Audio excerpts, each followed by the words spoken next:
Good morning, मैं हूं मीनू शर्मा और आप देख रहे हैं पर्सनल फाइनेंस खबरों का ये बुलेटिन मनी मॉर्निंग। आप रोज सुबह ऑफिस जाने की तैयारियों में बिजी होते हैं, इसलिए हम रोज लेकर आते हैं आपके लिए जरूरी खबरों का ये खास बुलेटिन। तो चलिए फटाफट शुरू करते हैं आज का खबरों का सफर। फेडरल बैंक ने बचत खाते पर मिलने वाली ब्याज दरों में किया बदलाव। 23 जनवरी से लागू हो चुकी है नई दरें। 5 लाख से कम जमा वाले अकाउंट पर बैंक देगा अब 3.20% ब्याज।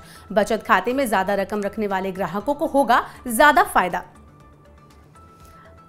अंतर्राष्ट्रीय बाजार में कच्चा तेल सस्ता होने के बाद भी सस्ता नहीं होगा देश में पेट्रोल। सरकारी तेल कंपनियों के पिछले घाटे के कारण पेट्रोल की कीमतों में जल्द कटौती होने की नहीं है संभावना। पेट्रोलियम मंत्री हरदीप सिंह पुरी ने दिया है ये बयान। नुकसान की भरपाई हो जाने के बाद ही कम होंगी पेट्रोल डीजल की कीमतें। बजट में टीडीएस ढांचे को युक्ति संगत बना सकती है सरकार। इससे करदाताओं पर अनुपालन बोझ होगा कम। मानक कटौती जैसे अतिरिक्त लाभ देने के लिए एक नई कर व्यवस्था भी पेश कर सकती है सरकार। ग्रीन बॉन्ड पर मिलने वाले ब्याज को टैक्स छूट के दायरे में लाने पर किया जा रहा है विचार। पूंजीगत लाभ दरों को भी युक्ति संगत बनाया जा सकता है। सराफा बाजार में सोमवार को सोना हुआ और सस्ता। सोने की कीमत 40 रुपए घटकर हुई 56,840 रुपए प्रति 10 ग्राम। चांदी भी 85 रुपए की गिरावट के साथ हुई 68,980 रुपए प्रति किलोग्राम। अमेरिका में इस साल मंदी घिराने के चलते सोने की कीमतों पर आया ये दबाव। मंदी की आशंका के चलते कंपनियां कर सकती हैं नौकरियों में और कटौती। ब्याज दरें बढ़ने से अमेरिकी अर्थव्यवस्था पर असर पड़ना हुआ शुरू। अमेरिकी कंपनियां इस साल मंदी आने की चिंता से हैं परेशान, इसलिए विस्तार योजनाओं में हो रही है बड़ी कटौती। अधिकांश कंपनियों ने भर्ती योजना पर लगाई रोक। अमेरिका में मंदी का असर पड़ेगा भारत जैसे विकासशील देशों पर भी। गोल्ड एक्सचेंज ट्रेडेड फंड यानी ईटीएफ का आकर्षण हुआ कम। साल 2022 में गोल्ड ईटीएफ का निवेश 90% घटकर रहा महज 459 करोड़ रुपए। साल 2021 में गोल्ड ईटीएफ में हुआ था 4,814 करोड़ रुपए का निवेश। सोने की कीमतों के बढ़ने, ब्याज दरों में इजाफा होने और महंगाई की वजह से घटा निवेश। आगे विदेशी पोर्टफोलियो निवेशकों ने जनवरी में अब तक शेयर बाजार से 15,236 करोड़ रुपए निकाले। एफपीआई निवेश के लिहाज से 2022 रहा सबसे खराब साल। शून्य कोविड नीति के चलते चीन ने सख्त लॉकडाउन किया लागू। इससे चीन के बाजारों में आई बड़ी गिरावट। अब ऐसे में मूल्य के दृष्टिकोण से वहां निवेश करना हुआ अधिक आकर्षक।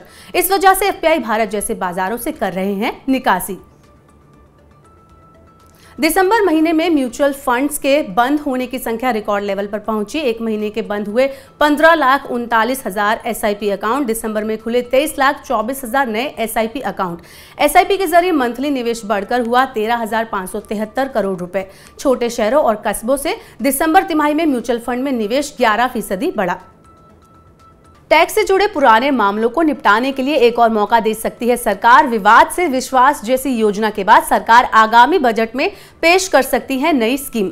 मुकदमों की भारी संख्या को देखते हुए आयकर विभाग कर सकता है कर माफी योजना की पेशकश। सरकार गैर जरूरती आयात को कम करने के लिए कुछ वस्तुओं पर बढ़ा सकती है कस्टम ड्यूटी। आगामी बजट में सरकार मिडिल क्लास खासकर सैलरीड क्लास के लिए कर सकती है अहम घोषणा। बेसिक डिडक्शन लिमिट बढ़ाने, टैक्स लाभ में बदलाव, एटीसी और एटीडी जैसे डिडक्शन की लिमिट में हो सकती है बढ़ोतरी। आम चुनाव से पहले मौजूदा सरकार का है ये आखिरी पूर्ण बजट। सरकार लोक लुभावन घोषणाओं पर दे सकती है जोर। और आईटी सेक्टर में छटनी का सिलसिला अभी भी जारी रह सकता है। आशंका है कि दुनिया भर में अगले 6 महीने में 20,000 नौकरियां और जा सकती हैं। इन कर्मचारियों को 60 दिन की सैलरी मिलेगी। इस छटनी की वजह मार्केट में धीमी मांग है। इस बीच गूगल ने 12,000 और माइक्रोसॉफ्ट ने 10,000 कर्मचारियों को निकालने की घोषणा की है। साल 2023 में अल नीनो के लौटने से भारत सहित दुनिया के कई देशों में पड़ सकती है रिकॉर्ड गर्मी। इस साल धरती के गर्म होने का 1.5 डिग्री का औसत दायरा हो सकता है पार। भारत के मानसून सहित पूरे वेदर पैटर्न पर पड़ेगा खराब असर। भारत में गर्मी तोड़ देगी पिछले सारे रिकॉर्ड। बारिश के पैटर्न में भी होगा बदलाव। एशिया प्रशांत के कई देशों में लू, बाढ़, सूखा जैसे बन सकते हैं हालात। केंद्र सरकार एक यूनिवर्सल एंटरप्राइजेस आईडी सिस्टम बनाने पर काम कर रही है। इससे सूक्ष्म, लघु एवं मध्यम उद्यमों की क्रेडिट रेटिंग मजबूत बनाने में मदद मिलेगी। नए सिस्टम से एमएसएमई एक ग्रुप बनाकर बैंक से बड़ी राशि ले सकेंगे उधार। रेटिंग एजेंसियों को भी इससे एमएसएमई की ऋण क्षमता का आकलन करने में मिलेगी मदद। 13 जनवरी को खत्म हुए सप्ताह के दौरान भारत का विदेशी मुद्रा भंडार 10.41 अरब डॉलर बढ़कर हुआ 572 अरब डॉलर। विदेशी मुद्रा भंडार 5 महीने के उच्च स्तर पर है। 6 जनवरी को खत्म हो चुके हफ्ते के दौरान भारत का विदेशी मुद्रा भंडार 561.58 अरब डॉलर था। इस दौरान भारत का गोल्ड रिजर्व भी 1.16 अरब डॉलर बढ़कर 42.890 अरब डॉलर पर पहुंच गया। Honda motorcycle and scooter India ने लॉन्च किया एक्टिवा का नया संस्करण। नए उत्सर्जन नियमों के अनुरूप है। नई एक्टिवा एक्स शोरूम कीमत है 74,536 रुपए से 80,537 रुपए के बीच। नई एक्टिवा में स्मार्ट की जैसी है कई खूबियां। स्मार्ट की के जरिए ग्राहक अपने वाहन को आसानी से ट्रैक कर सकेंगे।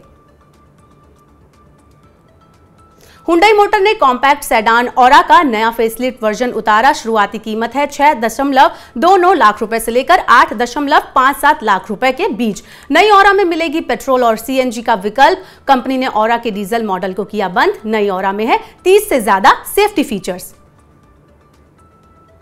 तो ये थी मनी मॉर्निंग में आज की तमाम बड़ी खबरें, जरूरी खबरें और महत्वपूर्ण खबरें। पर्सनल फाइनेंस की ऐसी ही अन्य खबरों के लिए सब्सक्राइब करें हमारे यूट्यूब चैनल को और जरूर डाउनलोड करें मनी9 का मोबाइल ऐप। बने रहिए मनी9 के साथ। नमस्कार।